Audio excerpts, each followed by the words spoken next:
আমাদের রাজ্য ছিল শান্ত ও সমৃদ্ধ। ভোরের আলো ঝলমল করত, পাখির কলতানে মুখরিত থাকত সকাল। প্রজারা সুখে দিন কাটাত, রাজা অনিরুদ্ধ তাদের হাসিতেই শান্তি পেত। কিন্তু সেই শান্তি ক্ষণস্থায়ী ছিল। একদিন চিঠি এলো যা রাজ্যের ভাগ্য বদলে দিল।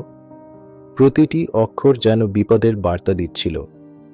অন্ধকার ঘনিয়ে আসছিল, তখনই বিরা আলোর রেখা হয়ে এলো। তার চোখে ছিল সাহস, মুখে দীপ্তি। তার আগমন রাজ্যে প্রাণ সঞ্চার করল। সবচেয়ে বড় আঘাত আসে ভেতর থেকে। এক বিশ্বস্ত উপদেষ্টা গোপনে শত্রুদের সাথে হাত মেলায়। বিশ্বাসঘাতকতার ছোবল আমাদের মেরুদণ্ড ভাঙতে চেয়েছিল। তারপর মহাযুদ্ধ শুরু হলো। আমাদের রাজ্য রণক্ষেত্রে পরিণত হলো। সৈন্যরা লড়ছিল, কিন্তু শত্রুদের সংখ্যা অগণিত। যুদ্ধে প্রিয়জন রাজ্যের জন্য আত্মত্যাগ করে।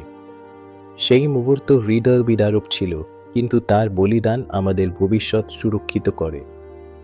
বহু বছর পর ধ্বংসস্তূপ থেকে মাথা তুলে দাঁড়ায় আমাদের রাজ্য। নতুন করে গড়ে ওঠে ঘর, স্বপ্ন। সেই আত্মত্যাগের স্মৃতি নিয়েই আমরা চলছি।